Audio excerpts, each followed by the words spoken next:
Throat trout, a fish older than the state that named it.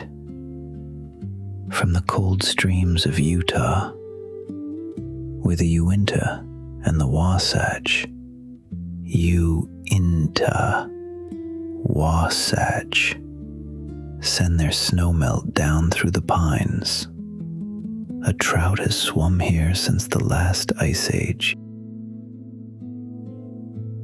This is a humble dish, a fish from cold water, a little cornmeal, a little butter. Finer kitchens would bury a trout under a dozen flavors and hide what it is. The mountain way asks for none of that. The old camp cooks would tell you the freshest fish needs the fewest hands. This dish serves 6.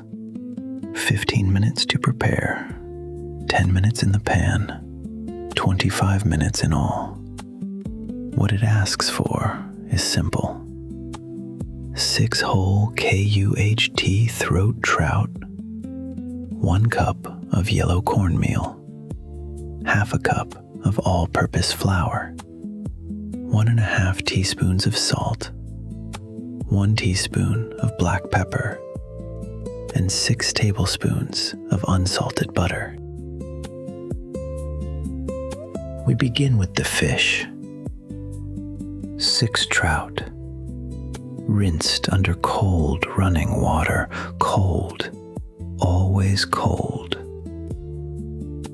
Then we lay them on paper towels and pat them dry, slowly, inside and out.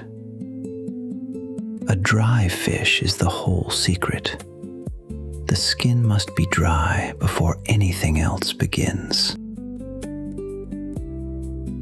Now the coating.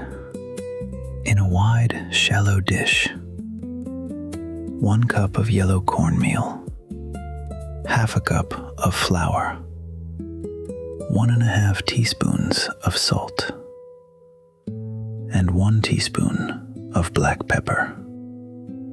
We whisk it all together, slowly, until it becomes one soft, pale gold. This is the crust, waiting. Now we dredge, 1 fish at a time, laid down into the cornmeal. We turn it over and back again, pressing gently with the palm so the coating takes hold, over the back, into every curve of the skin.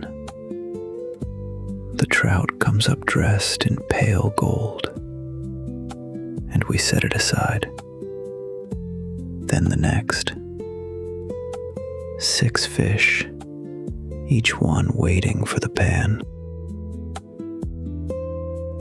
Now the butter, 6 tablespoons, dropped into a heavy skillet over medium-high heat. Listen, it begins to melt, then to foam, a soft, whispering hiss across the pan. We wait. The foam rises and slowly falls, and the butter turns the faintest gold. That is the moment. That is when the pan is ready. Now, gently, the fish goes in to a low, steady sizzle. We leave it alone 4 to 5 minutes on the first side. No turning, no touching. Then once, only once, we turn it over. 4 to 5 minutes more, until the skin is deep gold and crisp. And now, we simply wait. The kitchen fills with the smell of browning butter, nutty and sweet. The edges of the cornmeal darken to amber. This is the sound of patience. Nothing to stir, nothing to rush. Only a fish and butter and the quiet turning of gold. To know this fish is to know its water. Long ago, a great lake covered this land. Lake Bonneville. Bonneville, an inland sea of the Ice Age.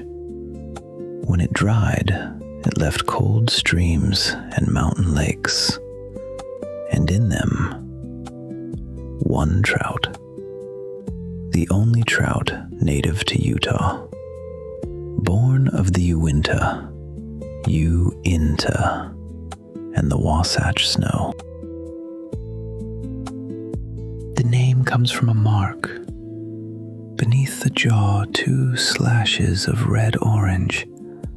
Not a wound, but a color. Long before any road, this fish fed the people here. The Ute,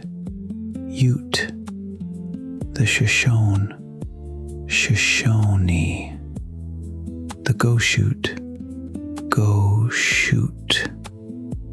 and the Paiute. They took the trout in traps and nets, and it carried them through the winter. Then the settlers came. The trout fed them too, through hungry winters. It filled the rivers, the Weber, the Severe. Then new fish were brought in, rainbow, brown, and brook. They crowded the native trout out and bred with it until the old line blurred.